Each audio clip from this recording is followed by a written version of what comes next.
Side with green, blue, and gray, that's what we rock. Hawk Tawk, ride with us. Side with us. Glad to hear y'all dropped in. Hawk Tawk, slide with us. Walk and take it locked in, and let's go. What's going on, everybody? It's Dave DeRocher and Walter Thurman III, and this is Hawk Tawk. Hey, how you doing, man? I'm good. Hey, Walt, have you noticed we have 2 countdowns? 2 countdowns. Have you noticed that? We got one that says 5, 4, 3, 2, 1, and then Pete clicks a bunch of things, and then we have one that counts down from 10. Hey, it happens sometimes. Wait. Am I the only one that sees that? Do you see that? Hey, he might mess with you. I knew he was gonna do something this week. Pete, we got 2 countdowns. That's for when we go live. That's a countdown for us to stream, and then the one's the legit countdown, so no one else sees the 5 seconds. But I love you, Dave. It's all for you, man. I really thought this was the week that I was going to just smooth right into the intro, and we could. There's always something. There's always something. And I was sitting there going, why we got 2 countdowns? All right. Anyway, hey everybody, we got 2 countdowns. You would never know it. But how you doing, bud? I'm doing good, man. Except for the loss Sunday, but hey, good solid. Well, hey, let's talk about the fun stuff first. Let's talk about Sed's backstage takeover tailgates in whatever section we were in. What did you think of that, bud? I came in a little late. I knew the tailgate started at 9. I got there about 11, just trying to get the kids sorted, before I got down there. And I mean, the Seahawks fans were live and turned up, to say the least. to say the least. I mean, it was a great atmosphere. People traveling from all over, from Seattle, from Washington, some people from San Diego coming to the game, Bay Area. So I mean, it was great to see just the support of people traveling in for this game and try to get our place, in number 1 in the division there. Actually, and I don't think you saw them, but there was a cat there from Finland. Oh, nice. Who brought from Seahawkers Finland. He brought his flag and and had a chance to meet him. Captain Seahawk made an appearance. We had it was a great crowd. To your point, Sad, DJ Sonny, who had the beats going the whole time, and then of course, there's no tailgate without the real Rob. The real Rob throwing down the 12's anthem that he made up, man. And that kid, I met him. I shared with you. I shared with everybody that in Arizona, he made an appearance at Marcus Trufant's event initially, and then he was over at Salt with us. And I tell you what, that kid has some talent. Yeah. Every week he does a show. So now I'm gonna forget because I always know him as the real Rob. I think it's Robert Martinez. The last name. Yeah, Pete, you can throw it up there in the chat thing. I know Pete knows who it is because the real Rob helped us get onto TikTok. Now we're ticking and talking. I don't know what we're doing over there, but we're doing some stuff. But yeah, so that was a lot of fun. And now, segue, we can talk about the game. You know what? And let's bring Ty in. We're gonna talk about the game. 3 former players talking about 2 7-2 teams. Hey, want to welcome the newest UW Hall of Fame inductee, right? Yep. Yes. Yeah. The humbly, is a nod. And former Seahawk, Tyrone Rodgers. How you doing, Ty? Hey, I'm doing great, man. I'm glad to be here with you guys. The little fun we had the other night, we just keep it going. Yeah. Yes. Wish I was at the tailgate. If you're going to the tailgate, you cannot be late. That's yes. Especially the 12 tailgate. Yeah. Next year, I'll be there prompt. I'll be there bright and early next time. Yeah, Ty, you need to make an appearance too because Chris Warren was there. It was a lot of fun. The 12s had a great time, with us being there and taking photos, signing autographs, doing that whole thing, getting ready for the game. And I'm glad you mentioned because the 3 of us, had a nice dinner the night before. Thank you to Mario Bailey and and the Seahawks organization for taking care of us old guys. Taking us out to a nice dinner. That was always a lot of fun too. With Steve Hauschka and Mario. Yeah. Yes, it was a great time. Nice fellowship, jokes. Love the lemonade. The strawberry lemonade, the regular lemonade. It was great. They were good refreshments. Yeah. Yes. Sugar free. Sugar free. And you know what? We ate all our vegetables and fruit, so it No, was we great. didn't. We ate shrimp. And we ate lobster pasta. I didn't have any vegetables. Come on now. Well, Oh, there boy. was something green on my lamb chop, so that was. Oh, that's right, the lamb chops. All I know is this: we're getting ready to order, and Mario just starts ordering, and they just start bringing out plates. Like, I'm like, bro, how many? Do we have any more players coming? Because he brought it, man. That was great. I felt bad ordering the filet mignon. I'm like, can I order a meal? He goes, yeah, sure, whatever. Anyhow, it was a great time. Yeah, all right. It was a good time. It was a great game time all the way up to the game. Well, no, you know what?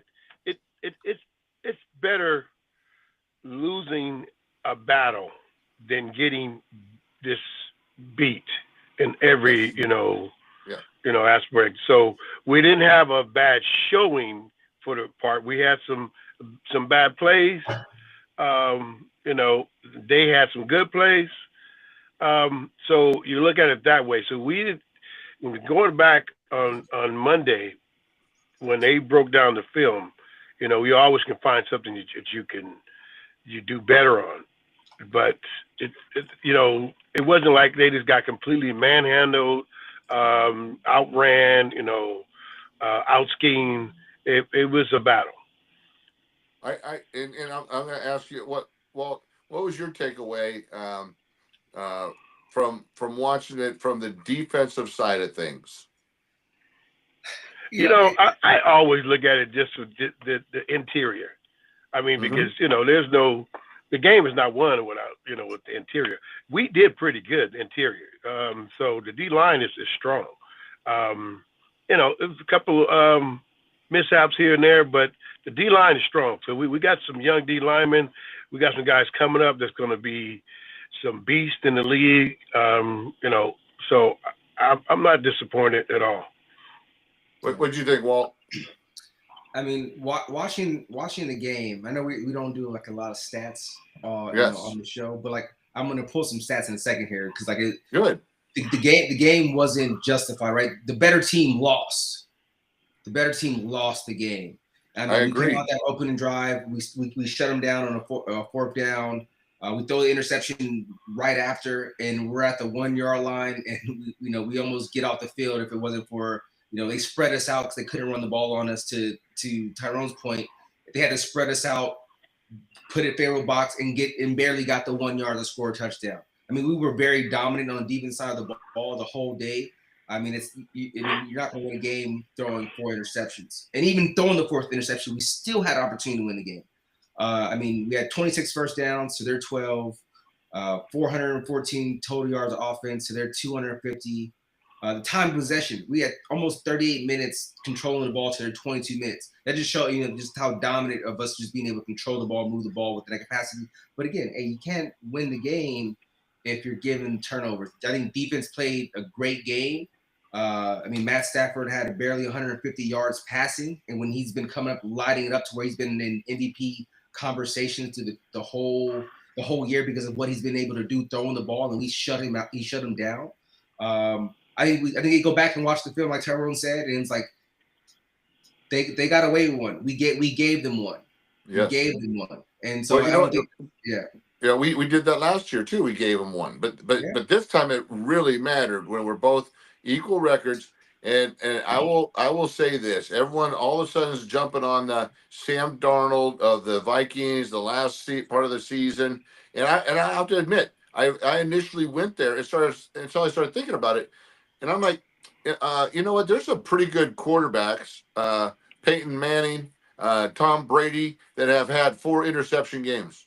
Every quarterback has the potential of having a blow-up game. And what I really want to see from Sam, and what I really like, is seeing the team rally around him. There is no sobbing. There's no pointing fingers. That's our dude, and he had a bad game. But we have every confidence in him to come back, because even with that, exactly what you're saying, Walt, even with that, they only beat us by 2 points.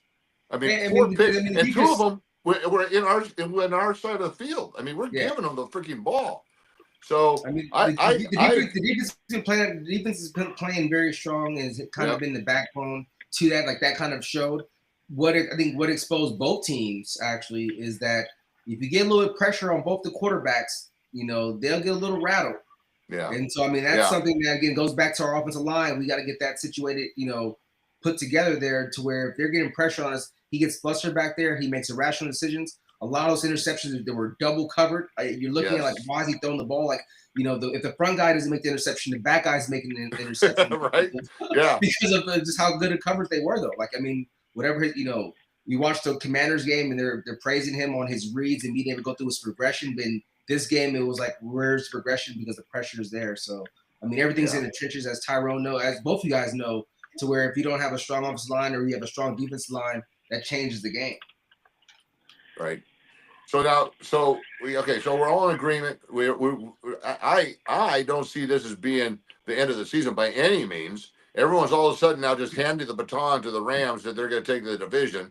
I beg to differ. They've actually got some really tough games on the horizon. We have one with the Colts, but aside from that, the rest of the games we have are very winnable. So I like the remainder of our season, but it all starts next week in Nashville. What do you guys think? Have you any thoughts about next week's game, Ty? This game coming up is going to tell us how the team really is, because we lost a close one.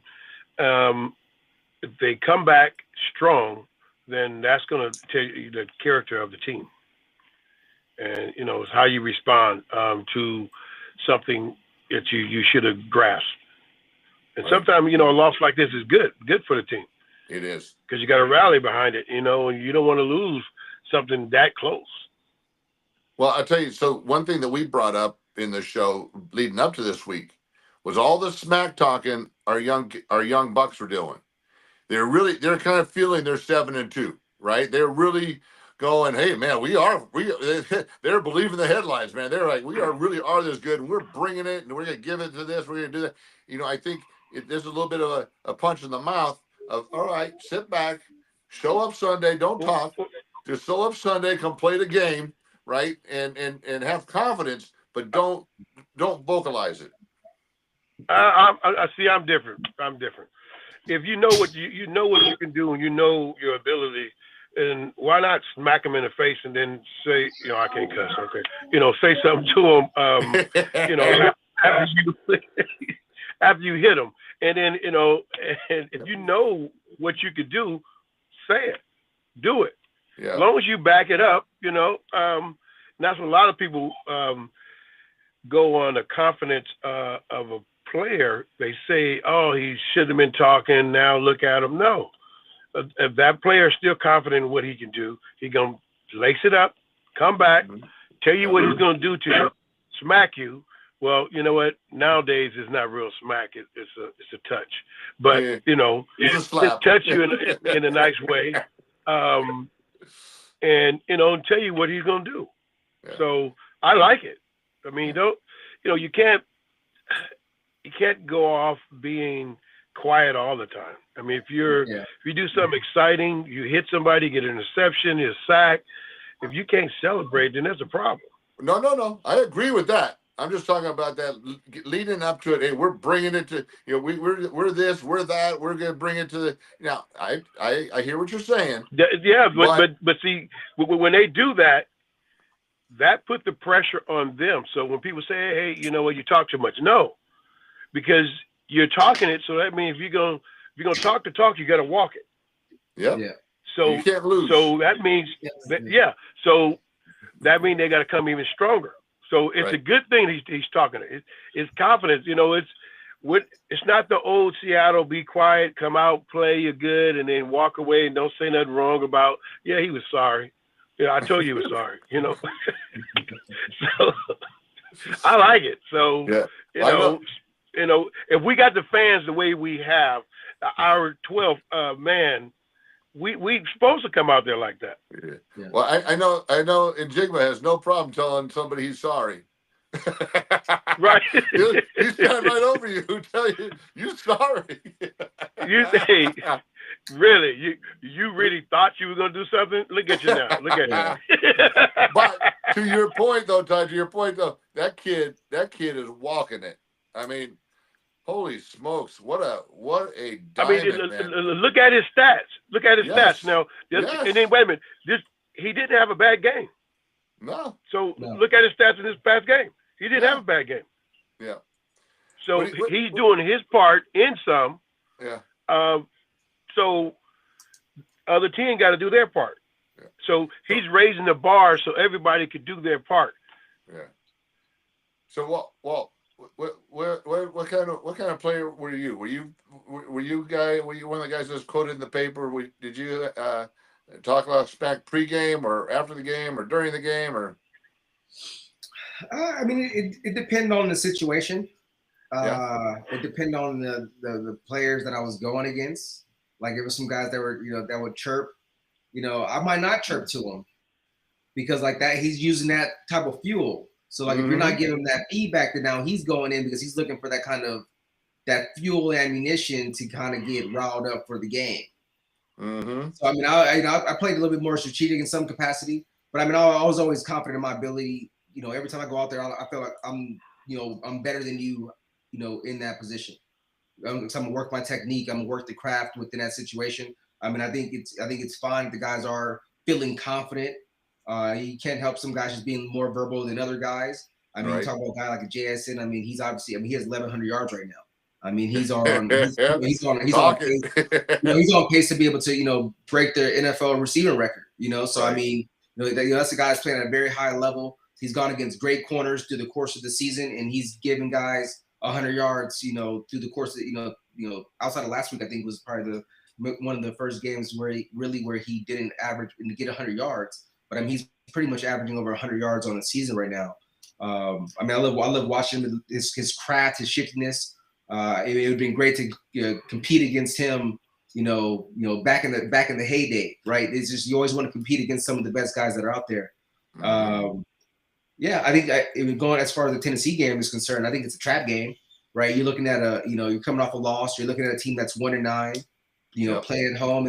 You're looking at like we're gonna just walk through these guys, but I mean these guys have nothing to lose, and I think guys can get comfortable in this type of situation going against a team that's 1-9 because it's still the NFL. Those guys still have guys that are getting paid money that got drafted that have skill set, and they're just waiting for that opportunity just to click and have that moment.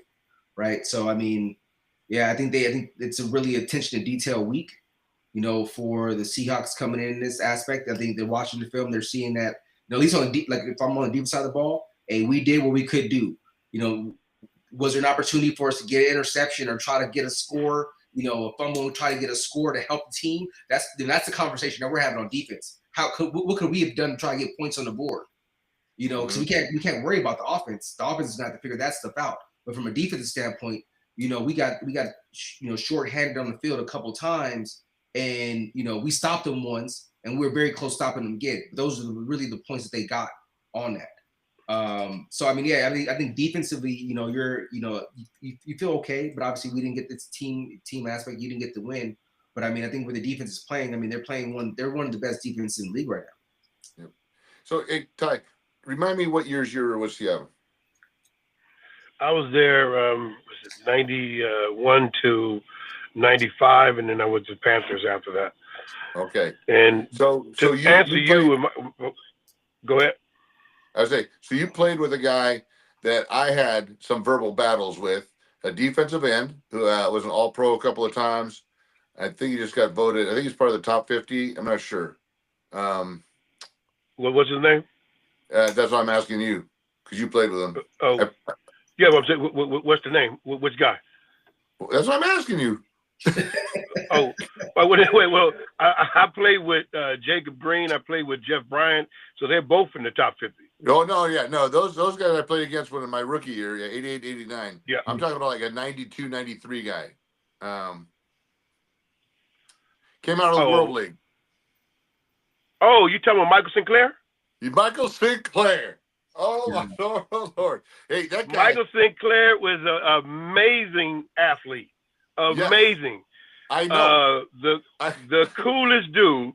And I don't want to insult anybody, but back then we used to call him super Christian because he had found God and he had stopped cussing. He had stopped doing, he had stopped drinking, stopped doing everything else. And so I got him when he was a Christian.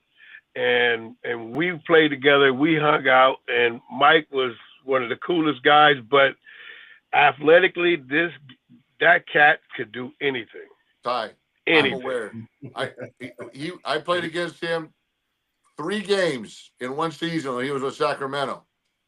And I shut him out once. But he was a sack monster. I mean, but I will tell you, I played against him when he was not a Christian because we had some verbal conflict. Yes. On the field. Oh, yeah. It was on, man. And I remember my guard looking at me, and my buddy, he looks at me, he goes, DeRocher. He goes, how can you talk so much? Aren't you tired? I'm like, man, no, let's go. But Sinclair, man, he was a beast. Yes. Yes. Anyhow. Yes. Yeah. Yes. He, you know what? I'm surprised he wasn't on the top 50, but he ended up playing. He went to another team and played. I forgot where he went, but he went to another team and he finished his career there. And he'd probably be top 50 there. But yeah, Sinclair he's a cool dude. He told me one time, I've always been, I would say, the devil's son-in-law to everybody. So we talked about that other night, right? So I'm not gonna use the other name, but so with him being a Christian, and we were at practice and we got into a big D-line, O-line fight, regular thing. And Mike just like tore this cat, just a new asshole. He just went into it, and we went to the back in the locker room. Our lockers next to each other, and I'm laughing. I was like, "Wow, Mike, that wasn't Christian." Like, I was like, but see, I was like, I think he just wanted a prayer. He was like, but yeah, I will tell you. I'll tell you, Ty, that guy, to your point of being so athletic, he could run. He had the speed to run around you, but at 6'4", 6'5", 275, he could truck you too. I mean, I remember he just bull rushed me one time, just like, I was 365, and he put me right back into the quarterback's lap. Yeah. He was a beast. So working out with him in the gym, I was like, "Whoa, Mike!" I said, "Man, you need to be a D tackle." He was strong. Yeah. We had so much fun. That was part of that was part of my crew. He told me one thing, which just stick to me now. Still, I use this quote I don't know how many times, and he was like, after that fight, and I was joking with him, going in on him really hard, and he was like, "Look here. Just because I'm a Christian don't mean I'm a punk." Right? I said, "Whoa." I was like, "Okay." I was like, "Whoa, you know what?"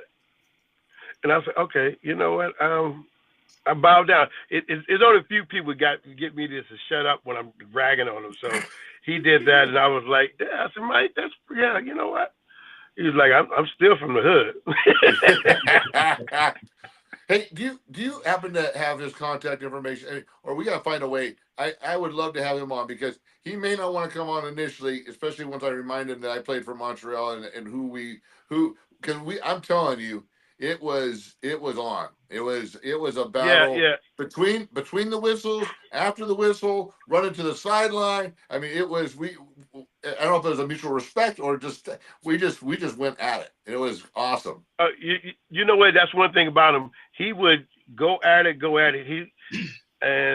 He wouldn't take it off the field. Well, he wouldn't take it off the field. So well, unless you knocked on his door. But right. you know, like I said, he was no punk. So, but yeah. he was you know, as soon as he walked out the field, he was cool. Yep. Well, I'll tell you, I was still mad. So that's yeah. Well, now he'd pray for me, which is awesome because I need that. Hey, before we bring Nate on our 12, real quick, let's tell everybody because I don't want to forget because we started talking with Nate. You know, we started getting on our roll here. That what are the trees in? Are you got the trees? Are they in? Oh, they're coming tomorrow morning. I'm here right this minute. That's why I'm in my truck. We got putting up some stuff right now to get ready for them. So that's good. Hey guys, just so everybody know, Tyrone has a Christmas tree lot. Has done it every single year. He hires special needs adults to help him run it, and it's right in Anaheim. So we're going to be posting up flyers of where the lot is. So you can go to Hawk Tawk 12. Find out where it's at so you can go buy your Christmas tree. We wanted to bring him on early. So, because everyone right now, you know, Thanksgiving, what do? They start buying their trees. So he's getting loaded tonight and tomorrow. But Ty, tell him about your lot, why you started doing it, and where you're at. All right. First, we're in Anaheim, 2299 West Ball. It's in the Brookhurst Shopping Center. Brookhurst and Ball is our major cross street. We basically started years ago, basically to help out family, friends, get jobs that couldn't get jobs that were that had a felony, and it moved on from there. Where I have a son that's special needs. And he always loved working. He loved being in the tree lot, doing everything. And then I have a friend that has a adult group home for special needs. And we sat down and we're talking. She was like, it's hard to get them jobs. It's hard for anybody to even give them a chance. So I started bringing them out. And I still do my tree lot. It's for profit, but I pay them just like regular any other employee, and they come out and they do everything I need them to do. Some need a little assistance here and there, but they run my lot. I love the purpose. I've come out every year with Anne Marie. You guys have great trees. You know, we always bring home. I mean, guys. If 12s anywhere in the Anaheim area or outside of the Anaheim area, you want to support a former Seahawk who's doing great stuff in the community, go out and Pete, can you post the address again? It was 22 what, Tyrone? It's 2299 West Ball Road at Anaheim 92804.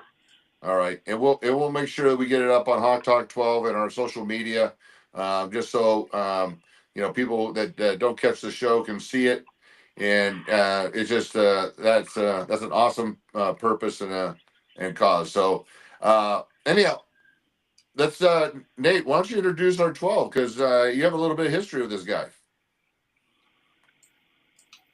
Where's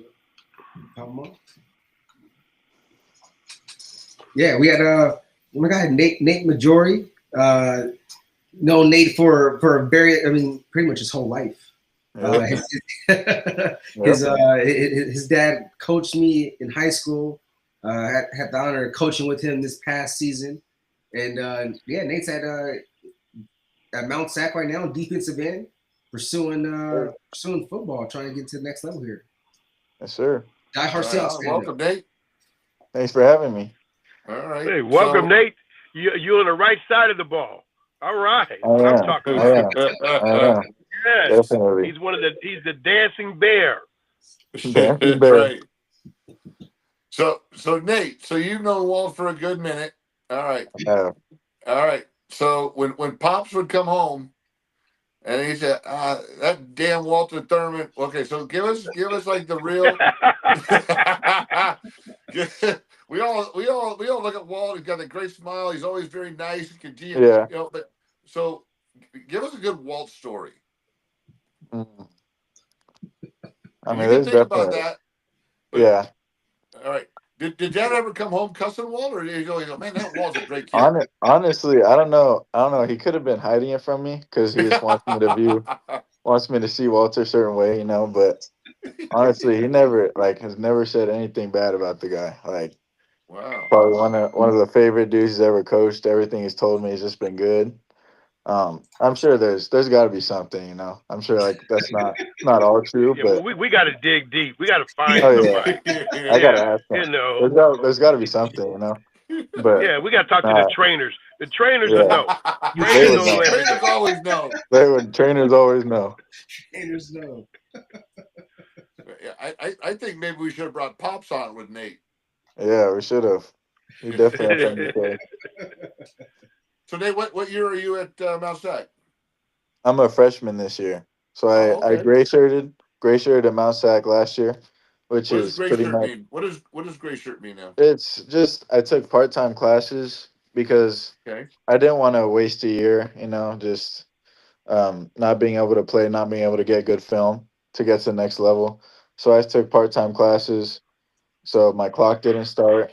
Lifted with the team, practiced with the team, just didn't play in games.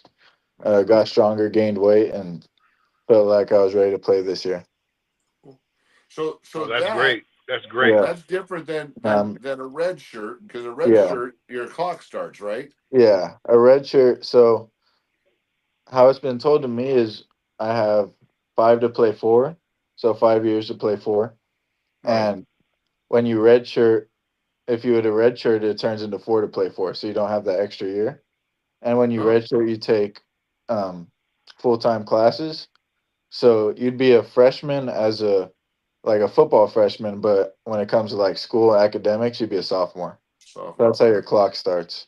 But when you how do gray these shirt, cats? Okay, go ahead. yeah, when you gray shirt, it's basically like you haven't even started college pretty much. But I have some units under my belt. How are these cats playing 6-7 years then? I Man, think that's Oh, how it was that COVID that's year. that COVID thing. the The COVID COVID. year. Yeah, I Yeah. have some teammates. There's some dudes that have been in Mount Sac, even just the junior college forever.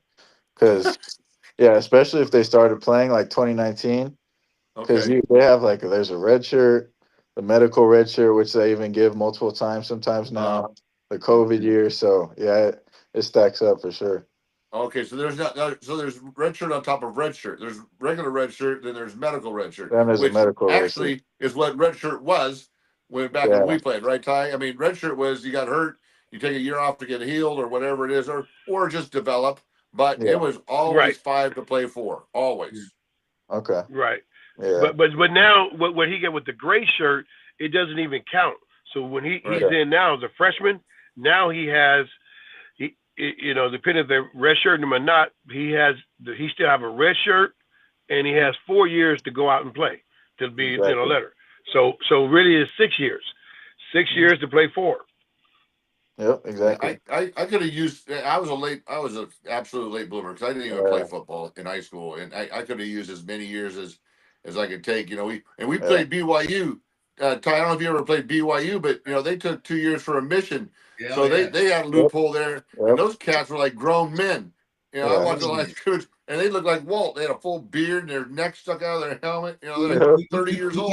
We played them in a bowl Well, game. I played at Washington, so they could have been grown men or not. We're still going to beat them. So we didn't even care. So if they could have been playing 6-7 years. It didn't matter. Don't. I know, Ty. I know. And that's when We the didn't. Pac-12 was. See, That's when the Pac-12 had some weight to it. I know. I went to Cal for my trip, and I walked around on campus and said, "I'm going to get killed here. I'll go to San Diego State. Thank you. I'm I'm yeah, good." and then I went to OU my first 2 years of college. I was there with Barry Switzer, and right. it's the thing where if you if you believe that you're that man, if your team believes that they're that team, then you practice that way, then you play that way. And why would you think of anyone else being better? Yeah. So if you think it 6'7", I don't care what the size were. Because at Oklahoma, we played against Nebraska, Texas, and you walked up and there was nothing but beefcakes, that you had to go against. But we didn't look at the size because it was always the heart. Because that old Mike Tyson saying, when you get punched in the nose, everybody's champion until then. You got a plan until we smack you in the face. Wait, but Ty, I was 6'7", 240. I didn't have a chance in hell. You're a basketball player. I came in the league weighing 257 as a D tackle. Ooh. Wow. Yeah. So I lied, said I was heavier, but I was 257. So it wasn't about the speed. I was strong, but it was that initiation of that first step was the most important. Yeah. So Nate, so what are you tipping? Nate, you said you put on some weight. What are you tipping at now? Where are you at? Now I'm 240 to 245, around there. Okay. Yeah. Are you feeling good at that weight? Yeah, I feel good. It definitely, when I graduated high school, I weighed probably around 185. So it took some getting used to. I felt it at first for sure. But now I feel good with it. I feel comfortable. Good. How's your speed? Speed feels good. That was always when I was 185. I really had to use that because if guys got hands on me, I was done. So it's good. Exactly. I felt like I was able to keep that, and with the extra weight and strength now, so it's been good. Oh, that's perfect. It's all about attitude. So you heard us earlier talking about talking trash in the game. Go ahead. Because you got to back it up. So when you piss that person off in front of you, you better lace it up. You really gotta come with it. Yeah. So, hey, Walt, give us a Nate story then. Nate's still thinking about a Walt story. Give us a little ball boy Nate story running around the field. Nate started out. He was QB on the freshman squad there. Out there slinging a rock. Yeah. That was bad. But he still played. He still played the end too. So you can see the potential there. The dad played there's a lot of Pac-10 on the table here. Dad played at Oregon State there during the time. I know Tyrone up there, UW and everything. We give you a pass right now. But I don't know because it's almost Thanksgiving. It's almost Thanksgiving because roasted duck sounds real good. We got you guys next weekend. Yeah. Roasted duck sounds good next week. Especially if you butter it up real good, and you sack it, flip it a couple of times. Hey. Hey, Walt, I think we have more former Pac-12 cats on this show than any other show. Any other collegiate level. Well, part of it is because doggone it, Pete brought in Pac-10 guys or Pac-12 guys from everywhere. Pete loved his Pac-12 guys, but it's funny to listen to you guys talk about that because for me, the dismantling of the Pac-12 was a big deal. I mean, I grew up as a kid watching all of those matchups, and those games and the Rose Bowl games and teams coming in. It's still a little bit of a sour taste. I'm still trying to get used to, you guys traveling across the country and who the heck are you guys playing? And I really didn't think that you guys would fare as well as like SC still ranked. The teams are playing these East Coast teams really tough. Yeah, the Big Ten's always they've had their players, and I think the Midwest teams always are up and down depending on the year. But I think for the Pac-12, we've always been competitive. We've always been on national scale in some capacity. Like the UW, they have their national championship. SC has their national championship. Oregon's been competitive, but we've been eluded, the national championship within that space. But I mean, we've always been able to play at a high level, especially once we get into the Rose Bowl game, which is Pac-10 versus the Big 12 with the Big 10. So I mean, we've always been seeing that matchup, once a year within that. And I don't know what the overall record is, but I know the Pac-10, Pac-12 has held their own against the Big 10 team. So I think it's close matchups, and I think right. obviously but being able to fare well within that. But in the past it's been that once or twice a year kind of thing, not like every week, week after week, and having that travel issue, the matchup issue. I'm just surprised at how well that they've done. Yeah. So, it's great. I mean, they're doing great. You got to think the old Pac-10 was 80% in all bowl games back in the day, playing against everybody. Not the Oregon schools, because we played them. Before Walt got there, back in the early '90s, man, the Oregons, they struggled a bit, but man, all of a sudden they came on, especially Oregon, is of course perennial top 10. But back in the day when I was growing up, the Oregon schools really struggled. Yeah. Hey, Nate, so give us some of your Seahawk knowledge, bro. What'd you think of the game? Well, I think, like you guys said earlier, a lot of people are viewing it very negatively, which I get, and especially Sam Darnold, especially because of the narrative on him that hasn't been able to perform in big games, which obviously goes back to last year, the last two games with Minnesota, the final regular season game and the playoff game against the Rams. But I think the fact that going into the game on Sunday, I was thinking just if we were able to compete with the Rams, if we were able, because I view the Rams one of the best teams in the NFL, and if we were able to compete with them, that was how I was going to know if we're truly like a contender, if we're really in the top tier of NFL teams.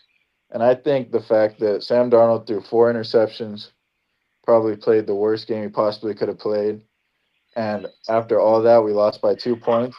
I think there's a lot to be happy about, especially on the defensive side of the ball.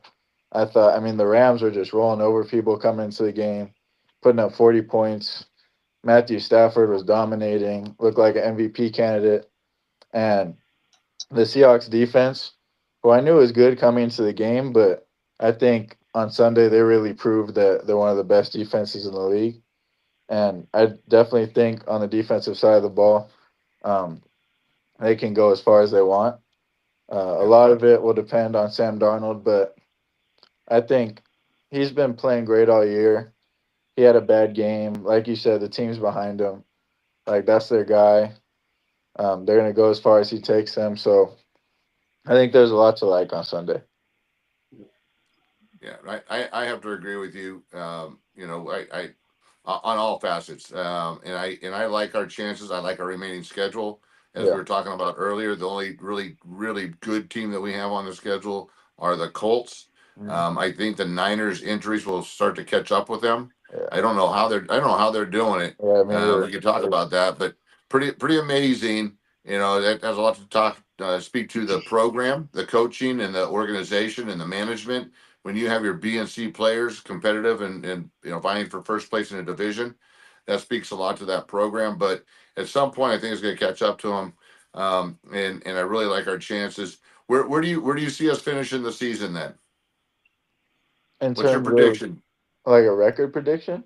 Yeah, throw it out there. Well, I know we play the Colts. Yep. And then we have the Niners again, and then the Rams again. Yep. I think the rest of the games are very, very winnable. The Niners, like you said, I don't know how they keep winning games. They're competitive, but it seems like it's always a good game when we play them, but we should be able to win that.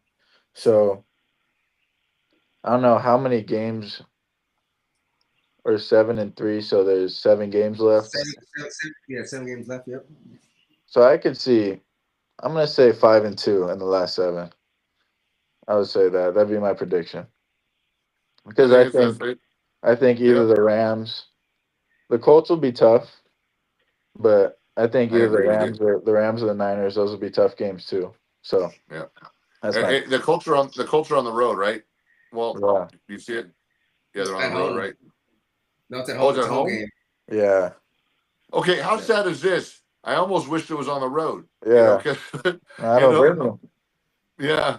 But I think now with the fact that we're doing so well, I have a feeling our home field advantage is going to start coming back. Yeah, I think I so think, too.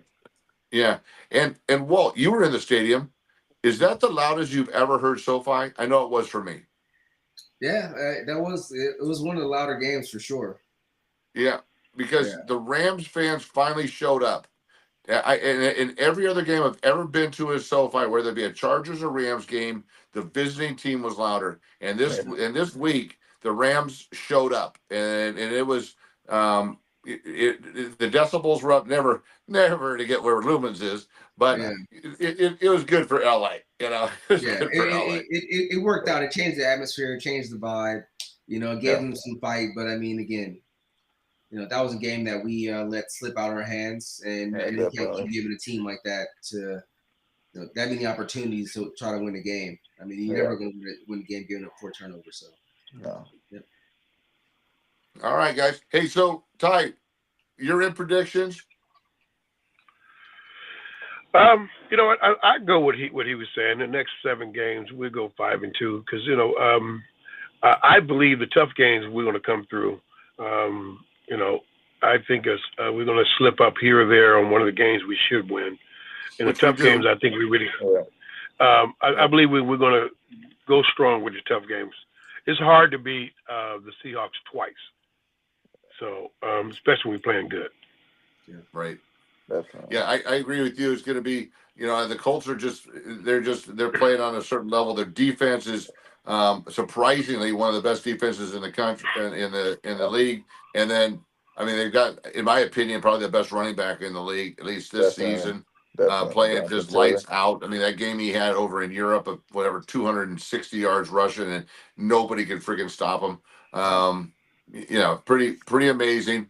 But I keep saying it, just like I said for this week. Stafford is a great quarterback, but Stafford hasn't seen us yet. Oh. And that happened. I mean, he only threw for what did you quote, like 160 yards? Barely 150. Yeah. Yeah, it was 150. Yeah. So I mean, let's be honest. I mean, the defense did show up. Nobody's seen it. A defense like ours across all different positions, swarming the ball like back in the day when Walt played. It is fun to watch. And I think that's what's going to bode well for us. I think we're doing pretty good on the injury front. So long as we just kind of keep things clicking and don't fall into a trap of pointing fingers. I do love what all the players have done from the time the game was over, even in the locker room after the game, surrounding around and going around Sam, supporting him, going, he's our dude. Yep. And that's huge in the NFL. Definitely. Because it's so easy to point fingers, Well, I want to butt in, and I'm going to point a finger.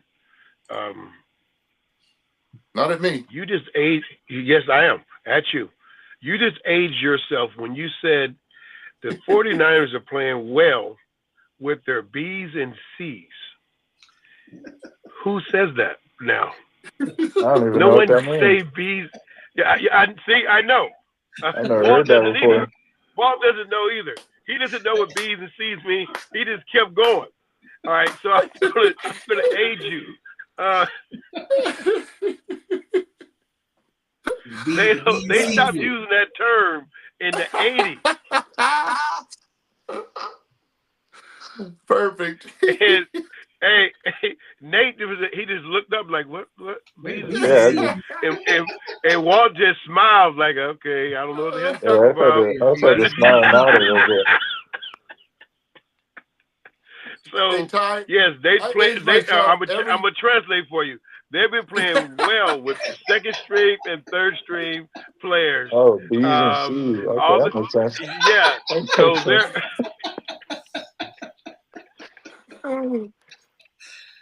Nate thought I was So I having have a alphabet point soup. the finger. That's funny. I was like, what the hell? B's and C's. These cats don't know what the hell that means. That's true. I can't even blame Pete for that. I just aged myself all by myself. Oh jeez. I usually get to blame Pete or Anne Marie.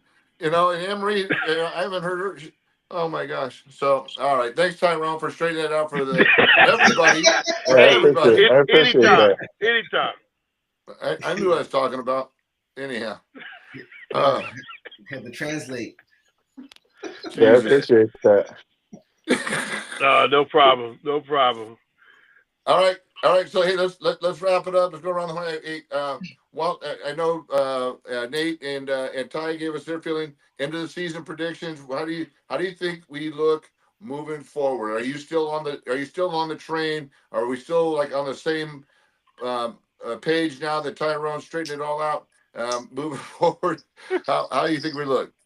Yeah, I mean, like I said, if you're really looking at the game in its entirety and looking at each section of the game separately, I mean, I think the defense played a great game. I mean, you're talking about a guy who's up for the MVP nomination on the offensive side of the ball, and you shut him down. They did run the ball pretty effective, in that first half, and they got away from it. I don't know why, but they were moving the ball on the ground.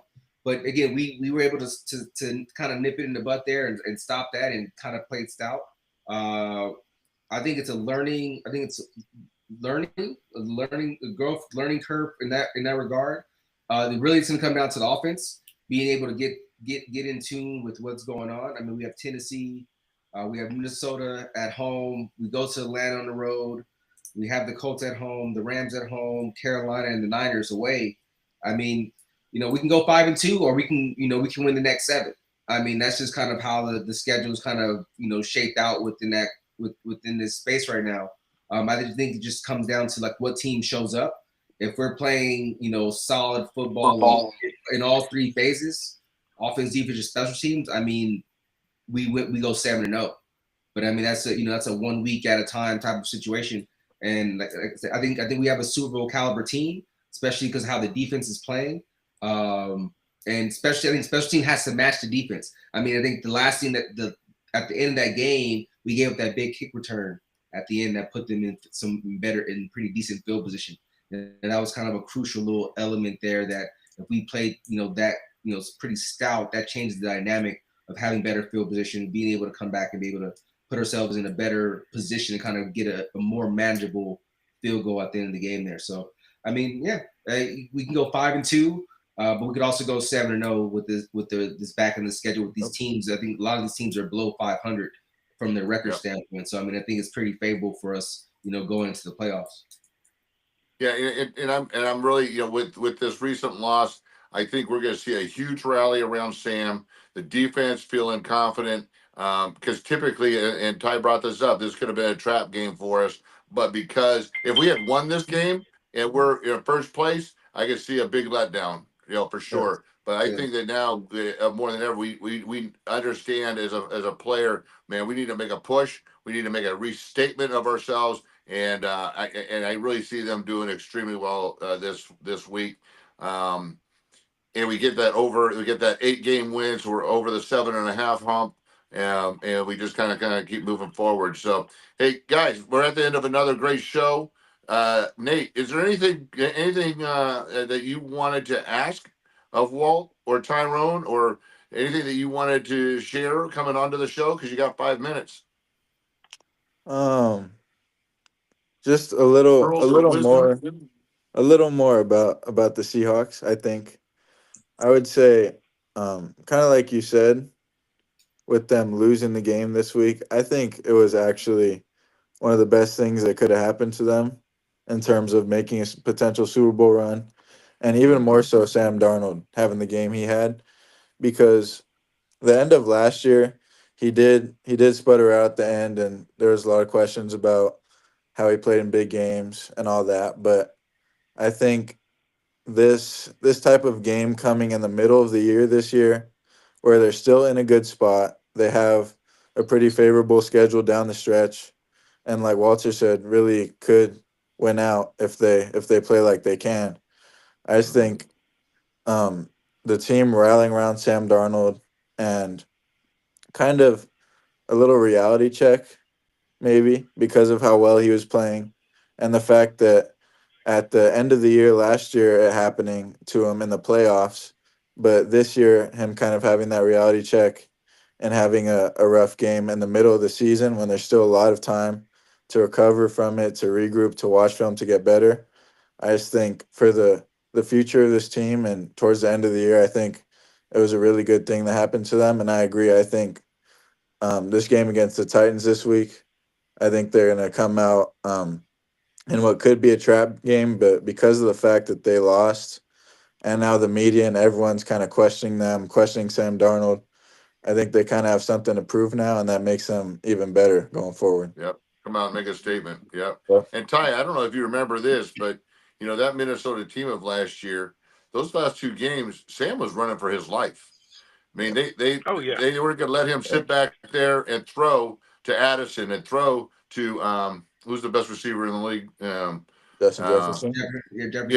Because he was just lighting people up. So they took a gamble and they just brought the house, and so he was scrambling for his life. That offensive line wasn't great for Minnesota last year, and so a lot of people forget that it wasn't just him back there making bad decisions. I mean, he was scrambling. And that Rams game, I mean, I think he had somebody in his face almost every doggone throw. So, I think that's a learning thing for us too up front and for an offensive scheme.